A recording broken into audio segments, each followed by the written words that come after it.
अस्सलाम वालेकुम दोस्तों, मैं हूं आसिफ अली और आप देख रहे हैं आसिफ अली टीवी। दोस्तों, आज की वीडियो में हम आपके लिए लेकर हाजिर हुए हैं समंदरों पर हुकूमत करने वाले ऐसे जानवर जिनका ताल्लुक डायनासोर्स के अदवार से है। ये जानवर आज से 66 मिलियन साल पहले इस कुरा अर्ज पर राज करते थे, मगर इंसान के इस दुनिया में कदम रखने से पहले ही ये जानवर नाबूद हो गए।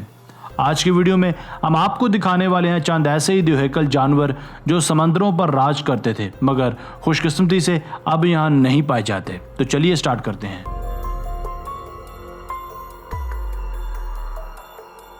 नंबर 5, प्लायोसारस। प्लायोसारस नामी ये नापैद जानवर कभी यूरोप और अफ्रीका के समंदरों का डॉन हुआ करता था। ये छोटी गर्दन, बड़ा सर और बड़े बड़े चौड़े फिंग्स वाला ये जानवर समंदरों में दहशत की अलामत समझा जाता था।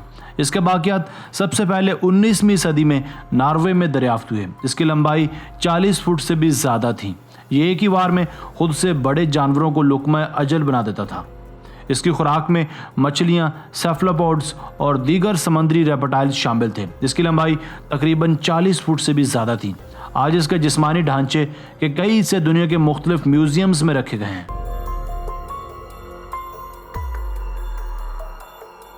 नंबर 4, शोनिसोरस।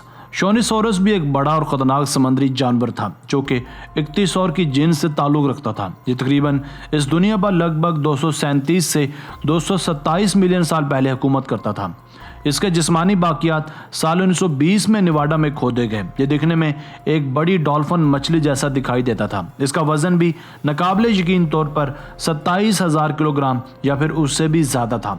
माहिरीन का ख्याल है कि इन जानवरों के दांत नहीं होते थे। ये अपने मजबूत जबड़ों की मदद से ही अपना शिकार को भोजन बनाता था।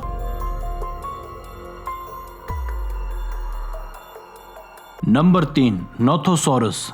लगभग 240 मिलियन साल पहले इस दुनिया में पाए जाने वाले ये रेप्टाइल्स, जिनका नाम नोथोसॉरस रखा गया है, अपने वक्तों का एक गजबनाक जानवर था। ये समंदरों पर राज करने के साथ साथ खुश्की पर रह सकते थे, मगर अपनी खुराक ये समुद्री मखलूक़ात को खाकर पूरी करते थे। मगर इस बारे में अब तक कुछ कहना कबल अज़ वक्त होगा कि ये अंडे देते थे या बच्चे। ये जानवर सेमी ओशनिक एनिमल्स भी कहलाते थे, जिनका लाइफस्टाइल मुमकिन तौर पर आजकल के सील्स की तरह का था। इनकी लंबाई 4 मीटर्स यानी लगभग 13 फीट थी।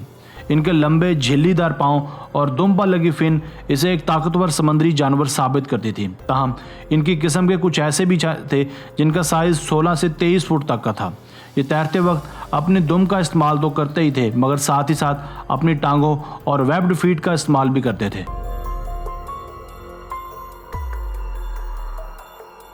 नंबर 2, क्रोनोसॉरस। 30 से 36 फुट लंबा ये जानवर, जिसे माहिरीन आज क्रोनोसॉरस का नाम देते हैं, ये भी दरअसल छोटी गर्दन वाली प्लायोसॉरस की नापायद किस्म से ताल्लुक़ रखता है। ये दुनिया के कई हिस्सों में पाया जाने वाला एक और समुद्री जानदार है। इनके फॉसिल्स ऑस्ट्रेलिया और कोलंबिया में 19वीं सदी में दरियाफ्त हुए। इनके दांत बहुत तेज़ और नुकीले थे, मगर साइज़ में कदरे छोटे थे। यह समंदर का एक खतरनाक तरीन शिकारी था जो पलक झपकते ही अपने शिकार को निगल जाता था। ये सामने वाले जानवर को संभलने से पहले ही उसे अपना भोजन बना लिया करता था।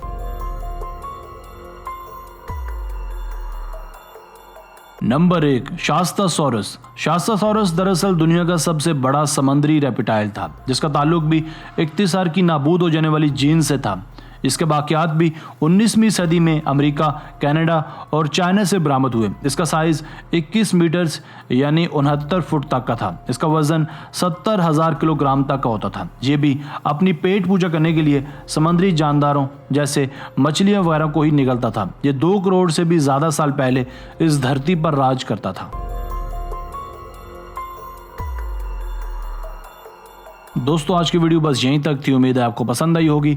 अपनी राय का इजहार कमेंट सेक्शन में लाजमी कीजिएगा। अगर आपने अब तक हमारा channel Asif Ali TV subscribe नहीं किया तो जल्दी से कर लें, क्योंकि हम आपके लिए ऐसी दिलचस्प और मालूमाती वीडियोज़ लेकर हाजिर होते रहा करेंगे। मिलते हैं एक नई वीडियो के साथ। अपना बहुत सारा ख्याल रखिएगा। अल्लाह निगहबान।